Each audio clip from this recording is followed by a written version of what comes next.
मुसलमानों पर, मुस्लिम देशों पर हमला होता है तो गोदी मीडिया और इंटरनेशनल मीडिया हमलावर को अपना बाप बना लेता है और चीख चीख कर, नाच नाच कर अमेरिका जैसे तमाम देशों को वाहवाही के साथ साथ ये भी बताता है कि वो कितना ताकतवर है और मुसलमान और मुस्लिम देशों के साथ यही हश्र किया जाना चाहिए, इस बात को भी बोल बोल कर हर किसी के जहन में बिठा देता है। तो हुआ कुछ यूं है दोस्तों कि अमेरिका ने सीरिया और इराक की 85 जगहों को निशाना बनाकर आधे घंटे के अंदर 200 से ज्यादा बम बरसाए हैं और ये बमबारी इतनी ज्यादा खतरनाक थी कि अमेरिका ने इस हमलों के बाद साफ तौर पर यह कहा कि उन्होंने मिलिट्री को हम निशाना बनाया, वहां पर जो जो संगठन अमेरिका के खिलाफ खड़े थे उनको निशाना बनाया और उसी के साथ साथ इस बात को भी मुस्तैदी के साथ कहा गया कि ऐसे मुस्लिम देशों को पूरी तरीके से खत्म कर दिया जाएगा। और गोदी मीडिया और इंटरनेशनल मीडिया तो हमेशा ही खुश होता, खुशहाली दिखाता और मुसलमानों को उसकी औकात दिखाता हर बार दिखाई ही देता है। क्या कुछ हुआ है सीरिया और इराक में, क्योंकि मरने वालों की संख्या में जो बताए जा रहे हैं उसमें सिर्फ और सिर्फ सिविलियंस है। अमेरिका बार बार इस बात की दावा तो करता है कि उसने उसके खिलाफ खड़े हुए संगठनों को खात्मा कर दिया है, लेकिन जो असली रिपोर्ट सामने आ रही है उसमें ये पता चल चुका है कि वहां पर मारे जाने वाले सिर्फ और सिर्फ सिविलियन हैं। इसी पर बात करने के लिए पल पल न्यूज के एडिटर नदीम अकरम हमारे साथ मौजूद हैं, जिनसे हम हर उस बारीकी के साथ सवाल करेंगे जिससे हम पूरी की पूरी सिचुएशन को समझ पाएंगे। नदीम भाई, मेरा पहला सवाल आपसे ये है कि 85 ठिकाने, 200 बमबारी और वक्त सिर्फ आधे घंटे का, कितनी तबाही मची है सीरिया और इराक में? खुशबू, अगर इस हमले की बात की जाए तो हमला जैसे ही हुआ, यूएस कमांड ऑफिशियल्स की तरफ से ये बयान साफ तौर पर दिया गया कि हमने आईआरजीसी के ठिकानों को निशाने बनाया है और साथ ही साथ अमेरिका की तरफ से ये भी कहा गया कि हमने कताइब हिजबुल्लाह को निशाना बनाया है और फिर ये भी कहा गया कि हमने आतंकी संगठनों को निशाना बनाया है। अमेरिका के इस हमलों की पोल तब खुल गई जब तक ईरान का कोई बयान सामने नहीं आया था। अब जहां आपने देखा कि जॉर्डन के टावर 22 में जो अमेरिकी मिलिट्री बेस के ऊपर हमले हुए, उसमें ज़मीनी हकीकत जो रिपोर्ट सामने आई, जो कि इराक सीरिया की मिलिट्री की तरफ से और उसके न्यूज़ चैनल्स की तरफ से ये बताया गया कि दर्जनों अमेरिकी सैनिक मारे गए और 50 से ज़्यादा घायल हुए। अब अमेरिका सुपर पावर था, उसे ये बर्दाश्त नहीं हुआ और यहाँ बदला लेंगे बाइडन, मिटा देंगे बाइडन और अब बदले का इंतकाम लेंगे बाइडन, ये सब जो टैगलाइन है, हेडलाइन है, तमाम लोग चलाने लगे, दिखाने लगे। अब जो बाइडन ने आदेश दिया और जैसे ही ये हमला हुआ, साफ तौर पर चाहे आप यूएस के डिफेंस मिनिस्टर का बयान सुने, चाहे आप यूएस की फोर्स का बयान सुने, चाहे आप खुद राष्ट्रपति जो बाइडन का बयान सुने, चाहे फॉरेन मिनिस्टर का बयान सुने, मैं इसलिए ये नाम बता रहा हूँ क्योंकि जैसे ही हमला अमेरिकी मिलिट्री बेस पर हुआ, उन्होंने साफ तौर पर ये कहा कि ये हमला जो है ईरान ने किया है, ईरान इसका असली जिम्मेदार है और हम ईरान को किसी भी कीमत पर बख्शेंगे नहीं। और जब ये बयान दे दिया गया, आज हमले भी हो गए, 85 ठिकानों पर 200 बम मारे गए, 30 मिनट के अंदर ये बड़ा हमला हो गया। अपनी ताकत जो है वो अमेरिका ने दिखाई कि हम भी किसी से कम नहीं हैं।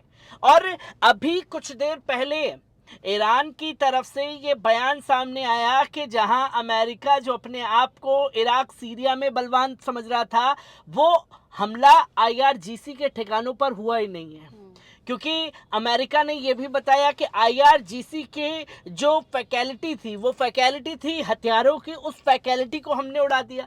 ईरान ने यह भी कह दिया वो फैकल्टी भी हमारी नहीं है। और ये जो हमले आपने किए हैं, ये बल्कि सीरिया की और इराक की जो मिलिट्री है, जो सेना तैनात है, जो आतंकियों से वहाँ पर आईएसआईएस संगठन से लड़ रही है, उनके हथियारों का ज़ख़ीरा था जिसे आपने ईरान का बता दिया।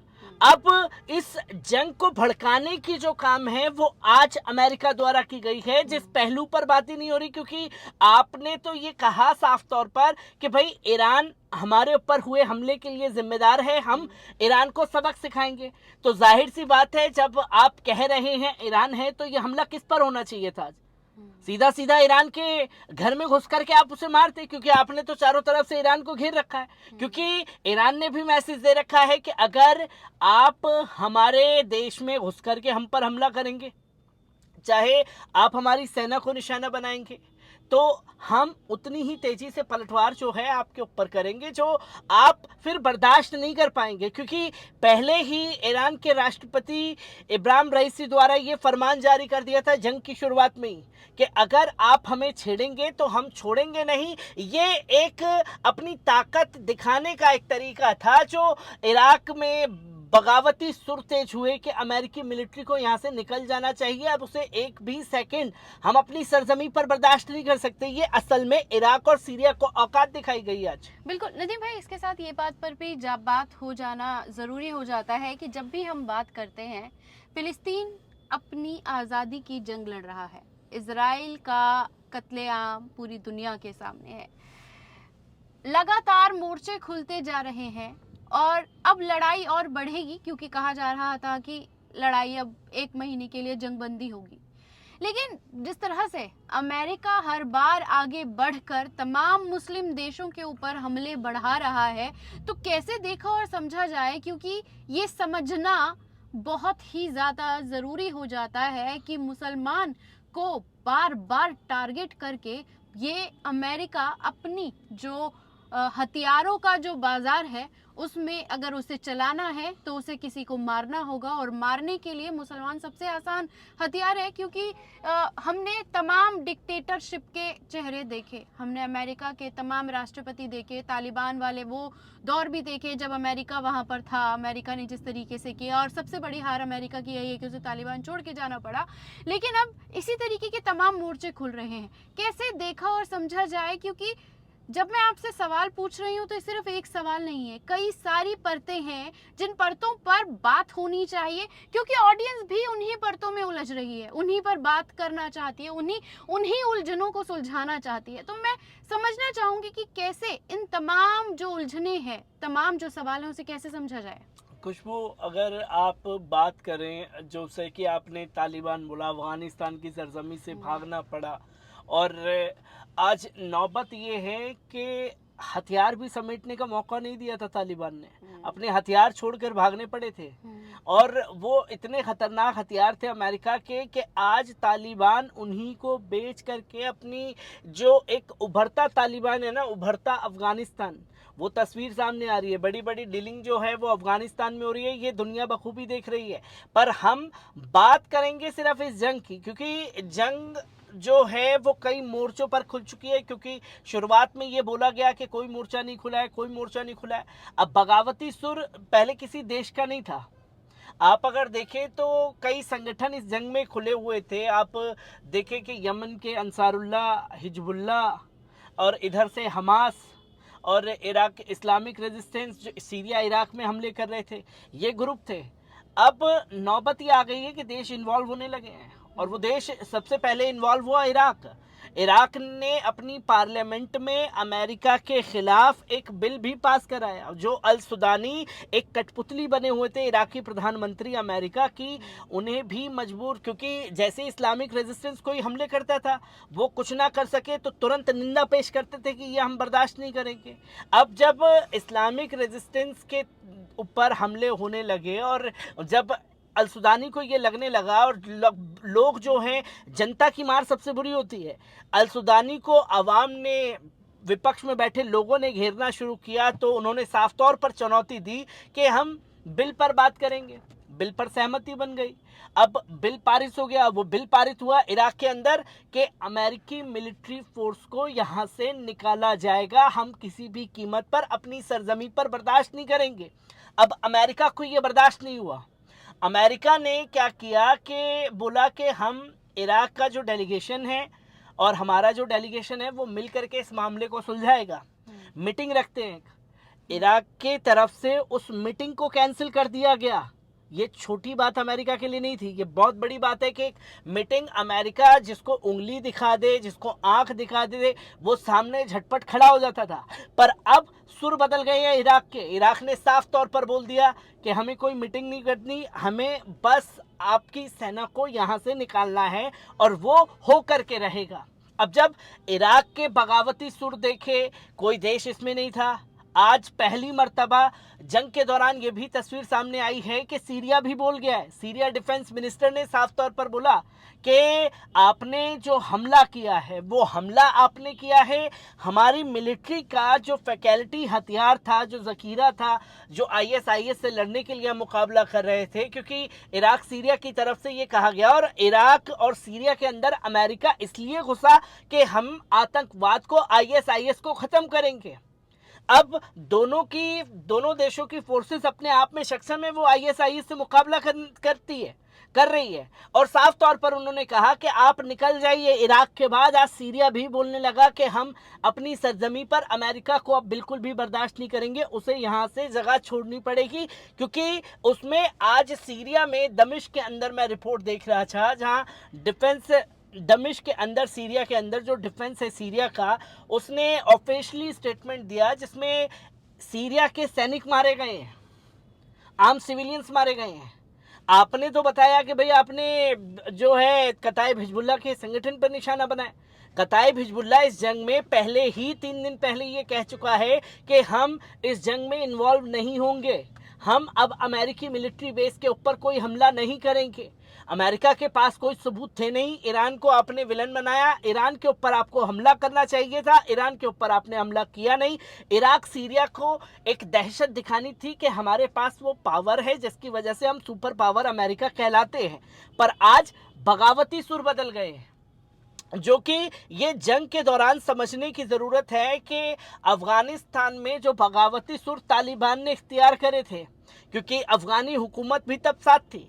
अब इधर उल्टा हो गया है, इराकी गवर्नमेंट भी अमेरिका के खिलाफ जा रही है और सीरिया गवर्नमेंट भी अमेरिका के खिलाफ जा रही है, जो एक बड़ा क्लैश देखने को मिलेगी। और जब ये जंग इराक सीरिया की तरफ बढ़ेगी तो नो डाउट कि इसमें कई देश जो हैं वो इन्वॉल्व होंगे। एक बड़ी तबाही जो है जंग के दौरान मचेगी, क्योंकि अमेरिका को एक अकेले जंग जो है वो यहाँ सीरिया इराक में संभालनी पड़ेगी।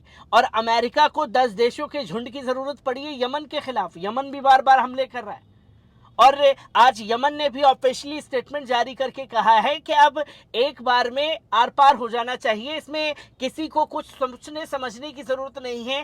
सारे फसाद की जड़ मिडल ईस्ट में अमेरिका है। और जब ये मानिए कि इराक पहले था, आज सीरिया ने अपने बगावती सुर जो है वो दुनिया के सामने रख दिए, तो आप सोच रहे हैं कि अब देश इन्वॉल्व हो रहे हैं।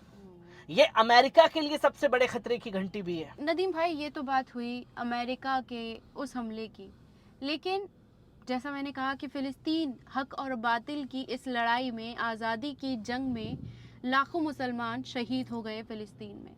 आज 138 दिन हैं, क्या कुछ हो रहा है गाज़ा में? क्योंकि मीडिया बात नहीं करना चाहता। मिडल ईस्ट का मीडिया बता तो रहा है, लेकिन एक एक कर वहाँ के बताने वाले जर्नलिस्टों को भी शहीद कर दिया जाए। तो क्या अपडेट है इस वक्त? खुशबू, अगर बात की जाए नॉर्थ गाज़ा, जैसे कि पहले बताया गया था कब्जा कर लिया इजरायली सैनिकों ने। अब नॉर्थ गाज़ा जो है, एक भी इजरायली सैनिक वहाँ बचा नहीं है।